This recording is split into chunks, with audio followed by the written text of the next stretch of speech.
2026 T20 உலகக்கோப்பை cricket தொடர் தொடங்குவதற்கு இன்னும் சில நாட்களே உள்ள நிலையில் பாகிஸ்தான் அரசு ஒரு அதிரடி அறிவிப்பை வெளியிட்டுள்ளது.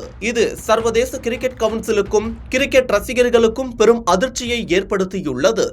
பாகிஸ்தான் அணி உலகக்கோப்பை தொடரில் பங்கேற்கும் என்றும், ஆனால் இந்தியாவுக்கு எதிரான போட்டியில் மட்டும் விளையாடாது என்று அறிவித்துள்ளது. பாகிஸ்தான் கிரிக்கெட் அணி உலகக்கோப்பையில் பங்கேற்பது குறித்து கடந்த சில நாட்களாக குழப்பம் நீடித்து வந்தது.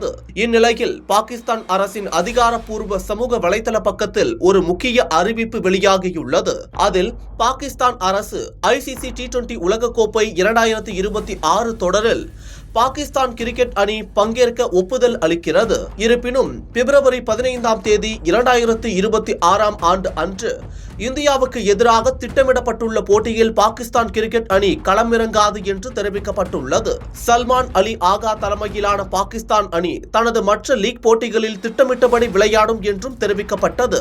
இந்தியா மற்றும் இலங்கை இணைந்து நடத்தும் இந்த உலகக்கோப்பை தொடரில் இருந்து வங்கதேச அணி நீக்கப்பட்டது தொடர்பான விவகாரமே பாகிஸ்தான் அரசின் இந்த முடிவுக்கு காரணம் என்று கூறப்படுகிறது. பாதுகாப்பு காரணங்களுக்காக இந்தியா வர மறுத்த வங்கதேசத்தின் கோரிக்கையை ICC ஏற்காத நிலையில் வங்கதேசத்திற்கு ஆதரவு தெரிவிக்கும் வகையில் பாகிஸ்தான் இந்த முடிவை எடுத்துள்ளதாக தெரிகிறது. கொழும்பு பிரேமதாச மைதானத்தில் நடைபெறவிருந்த இந்த மெகா போட்டியை பாகிஸ்தான் புறக்கணித்தால் விதிமுறைப்படி இந்திய அணிக்கு வெற்றி புள்ளிகள் வழங்க வாய்ப்புள்ளது.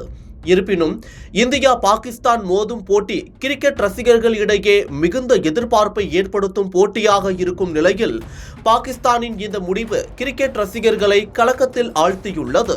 கடந்த ஆண்டு 2025இல் இந்தியா பாகிஸ்தான் இடையே நடந்த போர் காரணமாக ICC சாம்பியன்ஸ் டிராபியின் போது இரு நாட்டு அணிகளுக்கும் இடையே அந்த தாக்கம் பிரதிபலித்தது குறிப்பிடத்தக்கது.